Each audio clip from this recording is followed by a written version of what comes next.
गजब ही हो गया दीदी, किचन की भी सूरत बदली हुई है, सारा का सारा काम हो चुका है। हाँ, मैं अभी अभी देख कर आ रही हूँ।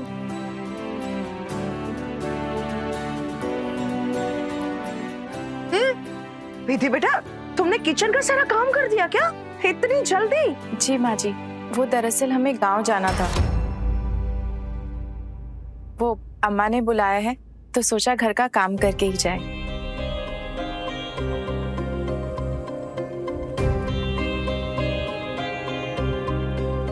गांव क्यों जाना है बेटा? और बहन जी ने क्यों बुलाया? तबीयत तो ठीक है ना उनकी? हाँ हाँ, अम्मा ठीक है। वो अम्मा ने ना छोटी सी कुलदेवी की पूजा रखी है, इसीलिए। लेकिन विधि बेटा, अब से तो तुम्हारा कुल ये है ना?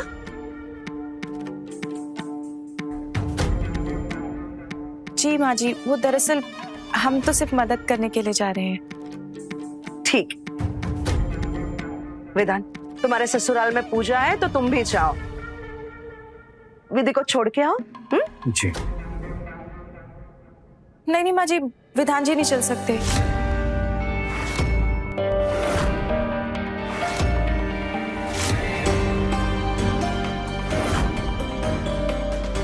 क्यों?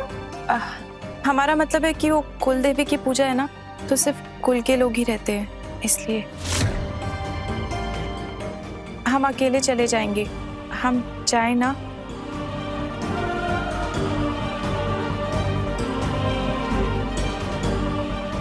कैसी बातें कर रही हो विधि? माँ पूजा के लिए कभी किसी को मना नहीं करते। एक काम करते हैं, मैं तुम्हें नाव तक छोड़ देता हूँ। नहीं नहीं विधान जी,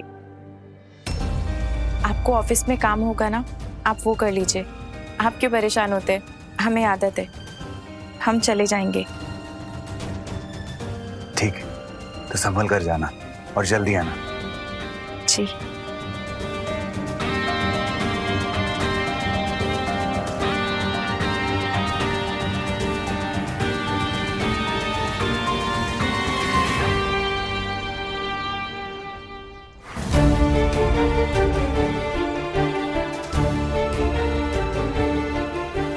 फोटो स्टूडियो से हमें इस बच्ची और विधान जी के बचपन के बारे में पता करना होगा। कोई तो सुराग, कोई तो कड़ी मिलेगी जो विधान जी के अतीत से पर्दा उठाएगी। कोई तो होगा ऐसा जो इस लड़की को जानता होगा।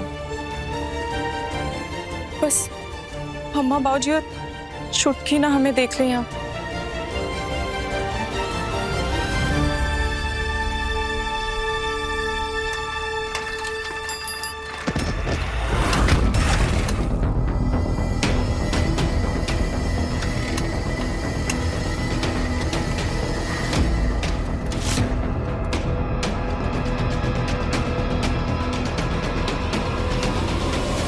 हे भोलेनाथ, ये तो बंद हो गया है, लगता है खराब हो गया है।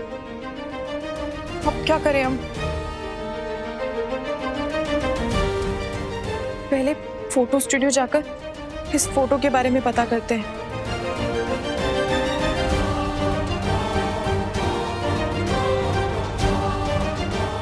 सोनार गली तो यही है, यही होना चाहिए फोटो स्टूडियो।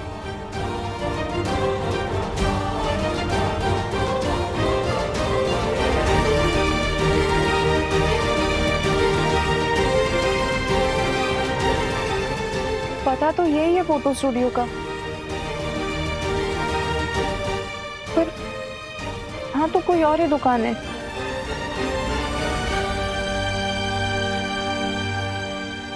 भैया, यहाँ फोटो स्टूडियो हुआ करता था ना? Photo studio? कौन सा फोटो स्टूडियो? यहाँ तो सालों से हमारी दुकान है। बिटिया, तुम बिल्कुल ठीक कह रही हो। सालों पहले यहाँ एक फोटो की दुकान थी, लेकिन वो लोग अब इसे बंद करके चले गए।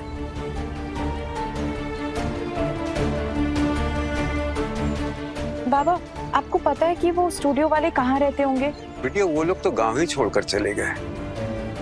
लेकिन बात क्या, तुम्हें कोई काम था?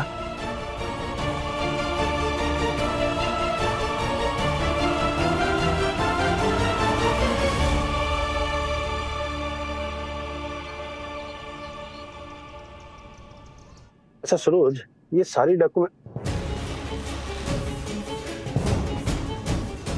हम विधान जी के साथ उनके कमरे में नहीं जा सकते। क्या हुआ? परेशान लग रही हो सरोज। मुझे क्यों ऐसा लग रहा है कि विधि अपने पति को परमेश्वर बना के खुद सावित्री बन रही है। बेवजह ही परेशान हो रही हो तुम। वो गांव की गवार क्या ही सोच लेगी। अरे चाबी से चलने वाली गुड़िया है वो। माँ बाप ने मन्नत चन्नत की चाबी भरी होगी, तो उसी पे चले जा रही है। नहीं, अब उसको लेके इतना बेफिक्र कैसे हो रहे हैं? उसके दिमाग में कुछ तो चल रहा है, वो कुछ तो करने वाली है।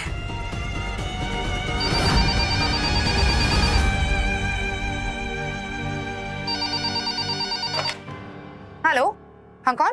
नमस्ते जी। विधि का फोन नहीं लग रहा था, तो क्या आप हमारी उससे बात करा सकते हैं? लेकिन बात कौन कर रहा है? हम कुसुम बोल रहे हैं, विधि की अम्मा। किसका फोन है चित्रा? दीदी,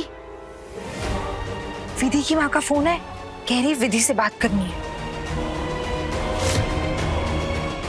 ये लो, हमें तो वो बोल के गई है कि माँ के पास जा रही है, यानी माँ का नाम लेके किसी और के पास गई है।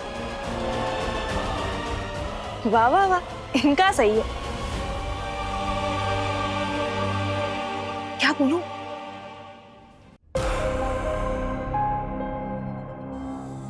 हेलो बहन जी, नमस्ते। मैं सरोज बोल रही हूँ। नमस्ते बहन जी। कैसे हो आप? बहन जी हम अच्छे हैं। पूजा की तैयारी कैसे चल रही है? पूजा की तैयारी? पूजा मतलब कैसी पूजा बहन जी? माफ करिएगा, वो मुझे लगा कि आपके घर में पूजा चल रही है, इसलिए आपने हमें कॉल किया था। अब नहीं बहन जी, हमारे यहाँ कोई पूजा नहीं है। अगर हमारे यहाँ पूजा होती तो हम आप सबको जरूर बुलाते।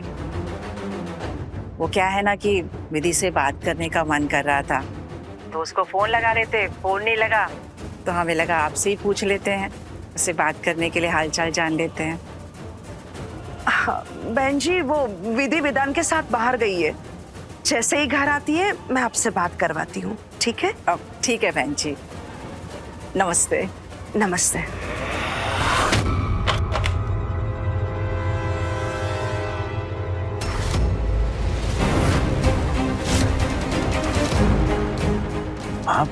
आपने उनसे झूठ क्यों बोला? क्योंकि विधि अपने मायके नहीं गई है। उसने हम सबसे झूठ बोला है कि उसके घर में पूजा है।